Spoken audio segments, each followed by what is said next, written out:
The West just tilted, and if you blink, you'll miss the opening. Houston's floor general is out long term. And that one shock already changed how everyone from Denver to San Francisco is planning the next 6 months.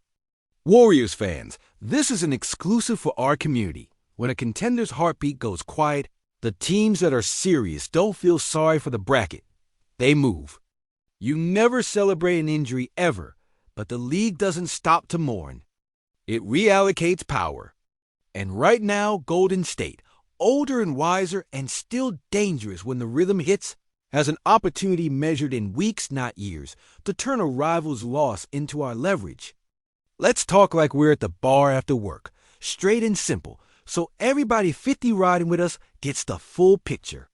Houston built a plan around a veteran point guard who calmed young legs, organized possessions, and made sure Kevin Durant didn't have to be both flamethrower and babysitter on every trip. That stabilizer is gone. The Rockets still have length, shooting, and star power, but the steering wheel just got slippery. In the West, one loose grip and you hit the guardrail. Meanwhile, Golden State doesn't need to be perfect.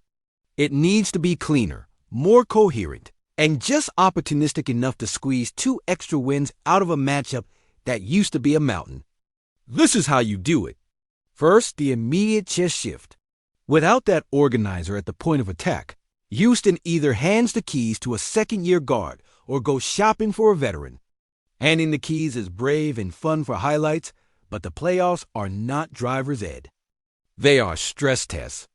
Shopping sounds safer, but it costs desperate team tax and usually creates a soft spot somewhere else on the roster. Either way, Golden State benefits. Steph no longer sees 2 relentless dogs at the tip of the spear against Houston. It's one hammer instead of a pair, and that alone changes how you stagger minutes, how you hide defensive weak points, how you save Curry's legs for fourth quarters. In a 7-game series, those tiny edges add up to grown-up wins. Second, the front office board. The Warriors have 3 levers everyone calls about. Moses Moody, a playoff-ready role player on a friendly number. Jonathan Kuminga, an explosive wing whose market value is noisy because of the contract dance. And a stack of seconds that grease wheels. On a normal week, those are useful but not spectacular. On a week when a win-now rival is wobbling and needs reliability yesterday, those same pieces get shinier. Houston wants steadiness. Moody is steadiness. If that turns into a blue-chip guard prospect changing zip codes, you can play the next move too. Repackage newness with Kuminga and go hunting for a Game 5 in Denver adult. Switchable wing who doesn't blink in May. Or a combo guard who can run the second unit without turning it into a carnival ride. The return does not have to be a 25-point scorer. It has to be the player who survives when whistle-swallowing playoff basketball turns pretty sets into street fights. Do not overcomplicate the formula. The dynasty's bones are still Steph's gravity, Draymond's brain, and 5 guys who defend in space and hit open threes when the ball finds them. At our peak, the system made average players look good and good players look great because the ball had energy and bodies cut with purpose. The last 2 seasons, we lack continuity and a two-way wing who doesn't flinch when it's tight. If this Houston shakeup loosens a name from a team that suddenly needs a different shape, Golden State has to move quickly and correctly. No vanity acquisitions. No press conference winners who lose the next possession. Quick community moment because you power this thing. If you value clean breakdowns without shouting or jargon, subscribe right now and drop a like so more of Dub Nation finds us. Back to business. Let's address the rumor that spins every group chat into a tornado. The LeBron to Warriors whispers. I get it, pairing the smartest passer of his generation with the greatest shooter ever is basketball catnip. There's smoke every few months because both franchises are addicted to relevance. The respect between stars is real, and front offices always monitor the improbable. Reality check. Family. LeBron's contract control and his voice mean nothing happens without him choosing it.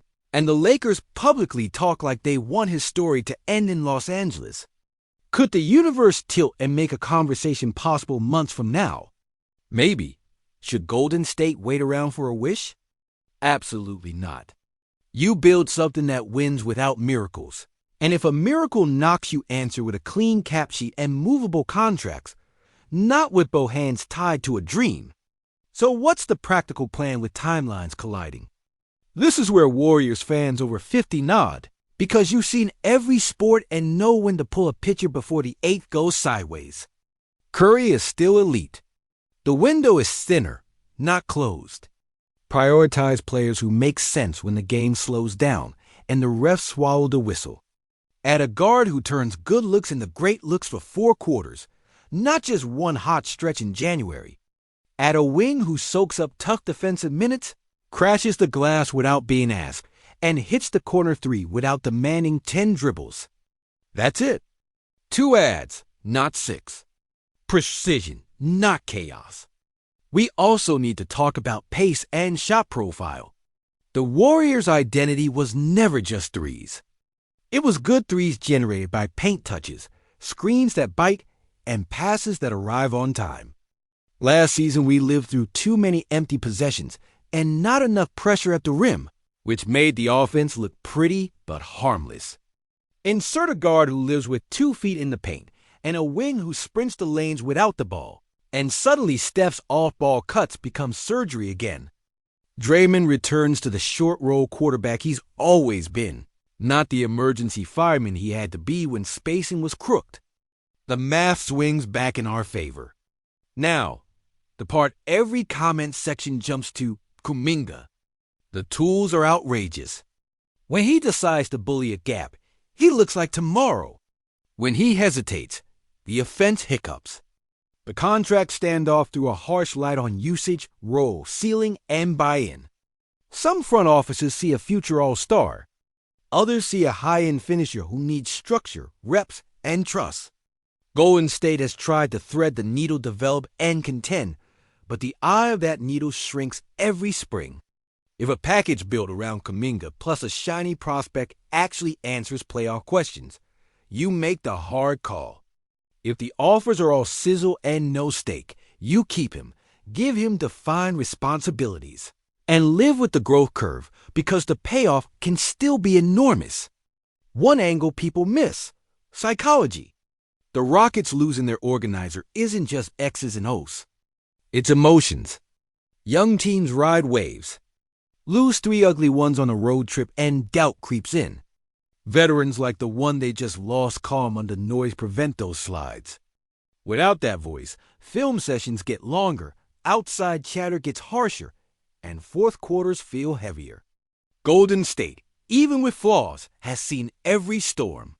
Curry's body language alone can stop a 10-0 run.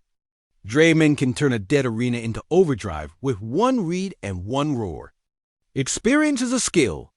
It bends close games. And no, this is not about praying for lucky breaks. It's about being ruthless with timing.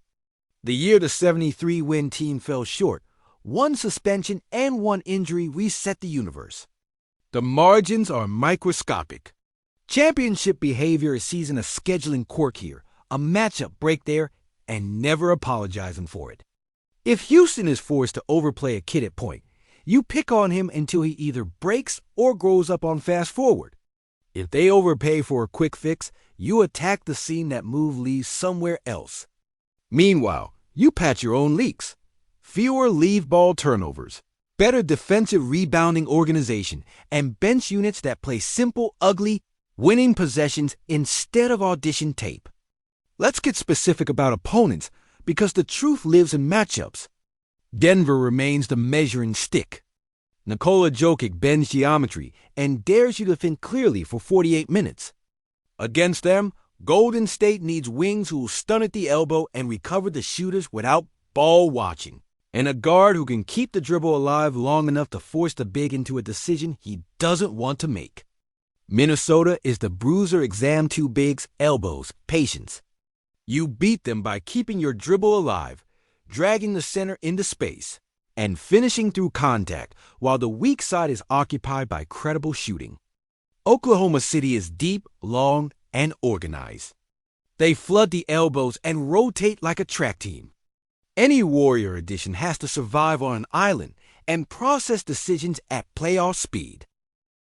Dallas spreads you out and punishes mistakes with star shot making. You counter by winning the non-star minutes decisively and refusing to give them freebies at the line. The Clippers, if healthy, are an isolation lab. You need switchable size that doesn't foul and a second ball handler who can get you a clean look with 8 on the clock. None of that requires a movie poster. It requires adults who do their job on repeat. Back to Houston's in-house option for a second. Reed Shepherd can shoot and compete, and nobody should be shocked if he grows fast with that much talent around him. But running an NBA offense is graduate school. You have to manage pace, read the second help, and call the right action with 12 seconds left in a hostile building. If the Rockets hit fast forward, respect to the kid, but in the short term, their offense becomes more scoutable. If they shop for a veteran, they'll probably have to touch a piece they'd rather keep or accept a contract they don't love. Either path creates ripples. Golden State's job is to surf them. Let's also talk about our own pieces without the rumor fog. Andrew Wiggins is the weather vane. When he's aggressive downhill, our ceiling rises.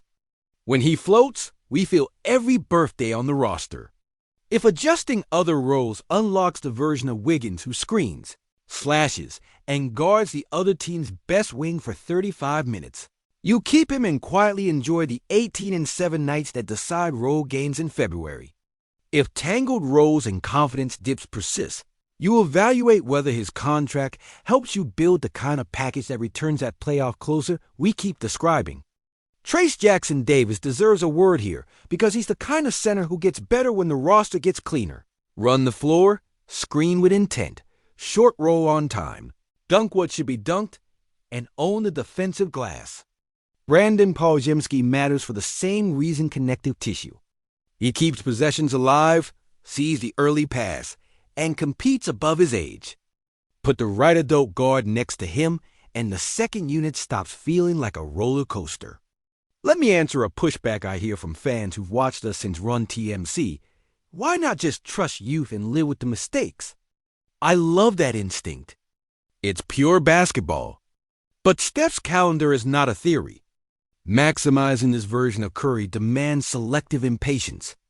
That doesn't mean ditching every young piece.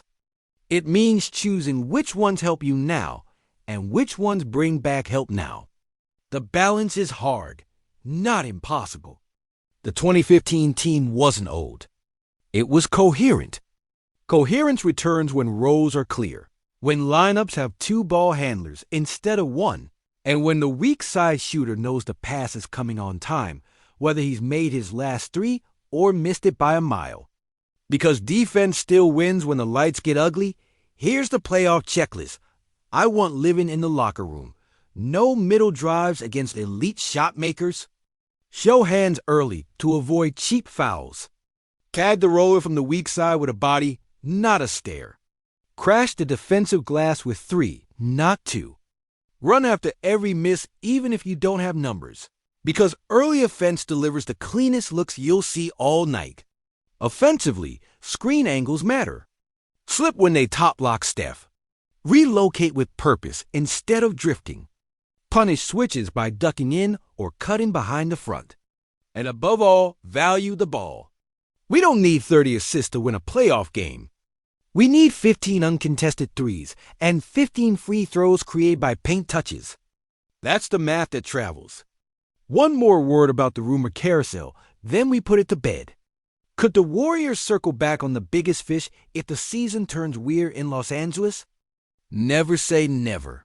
Front offices monitor everything. But there's a difference between monitoring and mortgaging. Monitoring is responsible. Mortgaging is betting the house on a future that might not answer your call. Until there's a real signal to player hinting he's ready to move, or the other front office opening the door, you don't hijack your own season chasing a ghost. Build a team that can beat anyone 4 times. If a unicorn decides he wants in, you'll be ready to shake hands without gutting your backbone. So here's where I land, speaking from the heart after a decade of pacing the hallway during fourth quarters. Use Houston's chaos to fix our clarity. Add one guard who guards and organizes. Add one wing who competes through contact and hits the corner three. Dare the conference to deal with a locked-in Steph in May. Keep Kuminga if the market lowballs his value. Move him only if the return actually answers playoff questions. Use Moody's steadiness as the down payment that turns curiosity into phone calls. Protect the future. Yes, but protect the present with the same energy, because windows do not send calendar invites. What happens next is predictable and important. The schedule will test Houston's patchwork at point. If they thrive, great, the West deserves the best. If they stumble, leverage grows for the teams ready to deal. The Warriors, meanwhile, need to take care of home, compete on the glass, protect the ball, punish mismatches, and survive the minutes when Steph sits by playing simple winning basketball. Draymond can still quarterback a top 10 defense if the wings in front of him care about details. Steve Kerr can still pull a hammer set out of his pocket with 20 seconds left to buy you one more clean look. The ingredients are here. The seasoning has to be right. One last thing for the soul, because this fan base has heart. We all feel it when a good pro goes down. Fred VanVleet's climb from undrafted to champion is a story that reminds people why they fall in love with this game. You don't have to root for Houston to respect that grind. But the schedule won't pause, and the table is set. Golden State has a chance to move first, clean, and now. Not noisy. Not thirsty. Just correct. Take the edge the calendar offered, add the right kind of help. And bet on the greatest shooter alive with a system that still works when it's fed the right ingredients. Since a lot of you asked for nuts and bolts, let me add the tactical counters that travel in any series. When teams top-lock Steph off the ball, the answer isn't forcing a handoff into traffic. It's slipping the screen early or flipping the angle and cutting backdoor with the weak side lifted. When defenses switch everything, the answer is not endless isolations. It's a quick duck in by the nearest big while the shooter spaces down to the corner, or a short roll where Draymond catches at the nail with two shooters behind the play. When opponents deny the split action at the elbow, you go Spain, pick and roll back screen the roller, force confusion, and let the corner shooter punish the help. None of these require new celebrities. They require chemistry and the right complementary bodies so that the first read isn't covered by someone who shouldn't be in that spot in the first place. The right guard reads the tag, the right wing fills behind, and you're back to playing chess instead of checkers. Financially, the new rules squeeze cute ideas, but they don't outlaw smart ones. The second apron punishes stacking mid-tier salaries. It doesn't punish finding one perfect role player who fits like a glove. Expirings, partial guarantees, and modest draft capital can still unlock real value from teams that want 2026 flexibility. The mistake will be trading for a name just big enough to be expensive, but not big enough to swing a playoff series. The right move will look boring on the ticker and lethal on a Wednesday in Memphis when you need to win by 4 to secure a tiebreaker. That's the move you hunt. And for anyone feeling deja vu, you're not wrong. The 2022 run worked because the rotation had adults, roles were clean, and the math broke our way. The 2019 heartbreak reminded us that health and timing are cruel. The 2016 lesson that one suspension or one injury changes history still teaches. This moment sits somewhere in between. Not a promise, not a curse, just a window. Use it. Get the piece that closes quarters without drama. Get the wing who turns a 7-0 opponent, bursts into a 3-2 mini run and a timeout. Then let Steph do the rest. If you're new here, welcome to Warriors News. Fan Report, hit subscribe so you don't miss the next update when phones start ringing and surprises pop. And tap like because it helps more of Dub Nation find this space. If you've been with us since the Oracle days, you know the drill. Keep the faith. Demand smart decisions. And tell me below which lane you choose, flip for a playoff adult right now, or roll the dice on a bigger swing later, only if a true superstar actually blinks.